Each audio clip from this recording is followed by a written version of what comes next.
CTV National News correspondent Heather Wright's in Israel this morning in Gaza and joins us now live with more. Heather, yesterday we were waiting for word on a couple of issues. Number one is aid, number two, ground operations. But let's begin with the aid. There were hopes that the Rafah border in Egypt would open today. So where's that? What's the status? I've really lost track of how many false starts this has had, and it's so heartbreaking when you see the pictures of the people inside Gaza who are in such desperate need of this aid. But once again, that crossing remains closed today. Behind the scenes, we're being told that there are a number of issues still being discussed. One of them is whether to allow fuel in. Fuel, of course, is desperately needed to power generators. There's no electricity in Gaza, so they need the fuel to run the generators. Some hospitals even running low on fuel to keep the lights on there. The other question is how to inspect the trucks. That was a stipulation of Israel in order to allow aid into Gaza from the Rafah border crossing, is that they want to make sure that there's nothing nefarious, no contraband that's being put in those trucks that's going to go towards Hamas. And so there still is some wrangling over how those trucks are going to be inspected. But the UN Secretary General was at Rafah today basically saying, look at all this aid that is here. This is vital aid. Get this gate open.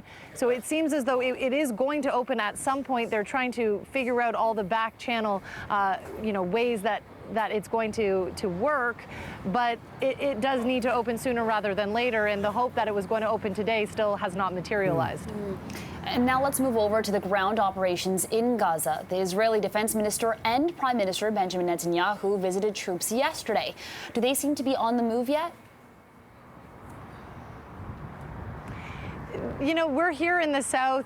We're a bit west of Gaza. East of Gaza.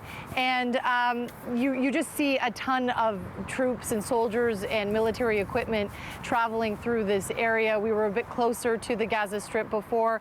And everywhere you go, you see just the installations, the camps, the reservists that have been brought in. And as we heard from both Prime Minister Benjamin Netanyahu and the Defense Minister yesterday, as they were rallying the troops, I think it was the Defense Minister who said, you will soon see Gaza from the inside. So they are readying some sort of next phase of this war, be it a ground invasion or what exactly it is going to look like. But nothing has yet happened.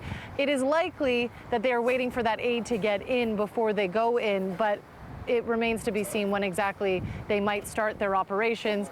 But the troops are ready. They're here along the border, and it's just a matter of time, perhaps, until they go in. And it was a primetime address last night, Heather, from U.S. President Joe Biden, talking primarily about the Israel-Hamas war, but also linking Ukraine into the American support for both countries. What's the reaction been today in Israel to Biden's remarks?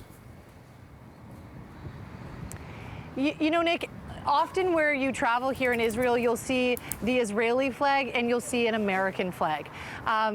People here are very grateful for not only the support, the show of solidarity from the American president, from the United States, but also, of course, the military and financial aid as well. And so they're grateful for it. You know, they are hopeful that, they can get in, get out as quickly as possible. But it does seem as though this might be a lengthy invasion, a lengthy war. And so that's when all of that aid is going to come in handy.